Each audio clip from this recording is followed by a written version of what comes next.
Olá, tudo bem? Eu sou o Dodô e estou começando mais um episódio do podcast Knicks for Clicks, podcast de conversar sobre a camisa que entorta a varão na NBA e o título colossal New York Knicks. Se acompanha nesse projeto e deixe seu comentário sobre esse episódio.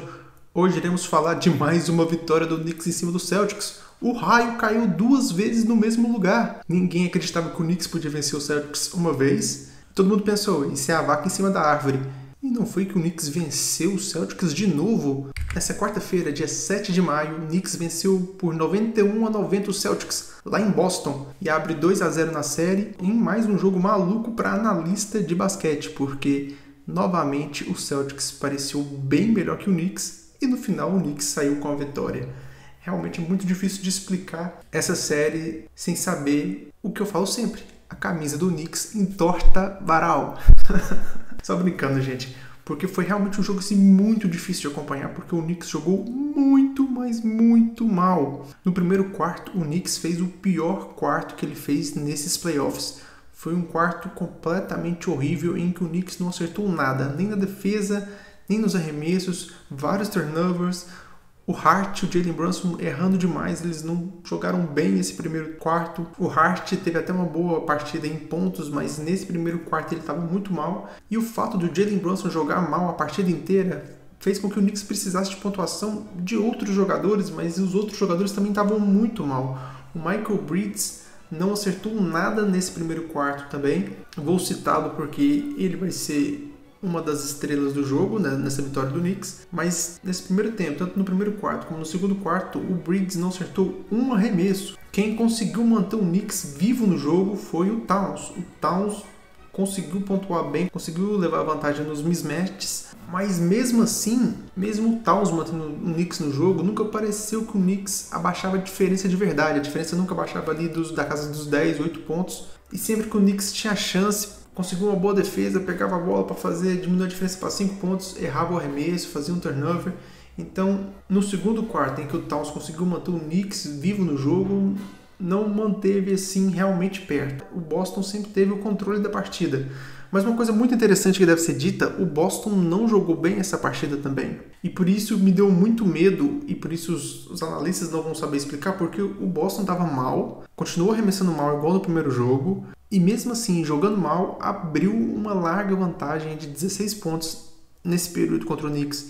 E depois conseguiu abrir mais pontos ainda, abriu 20 pontos de diferença no terceiro quarto. Mesmo jogando mal, eles conseguiam vencer o Knicks com facilidade. Então, realmente parecia assim que o Knicks não tinha nenhuma resposta para o Boston. E depois, quando acabou o primeiro tempo, eu pensei, o Knicks precisa de um terceiro quarto mágico. Mas isso é muito difícil de acreditar que vai acontecer, porque o terceiro quarto costuma ser o pior quarto do Knicks. E novamente foi. O Knicks jogou mal, não tomou o primeiro quarto, mas jogou mal e viu a diferença do Boston aumentar para 20 pontos, faltando 3 minutos para acabar o quarto. E aí a série estava no que todo mundo acha que é o seu normal. O Boston é muito mais time que o Knicks e mesmo sem jogar bem, estava com 20 pontos de diferença. E o Knicks parece ser um time que não tem plano de jogo no ataque. O técnico do Knicks, sim, é surreal, porque parece que o Knicks não tem nenhuma jogada ofensiva. Parece que é muito as jogadas todas saem da mente dos jogadores, de decisões que eles tomam ali na quadra, sem nenhum tipo de plano de jogo.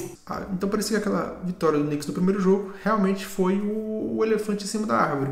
Mas como eu disse, o Celtics não estava jogando bem também. Então, nesse finalzinho do terceiro quarto e no início do último quarto, o Knicks começou a pontuar e apertar a defesa. E no último quarto, o Michael Bridges finalmente entrou no jogo.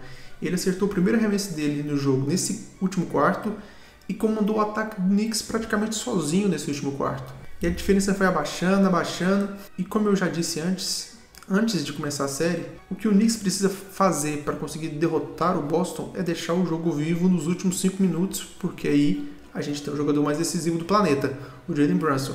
Então eu imaginei que estava começando a dar. Então eu comecei a ver que as coisas estavam começando a dar certo para o Knicks. O Knicks estava baixando a diferença para os últimos 5 minutos, onde a gente ia precisar do show do Brunson.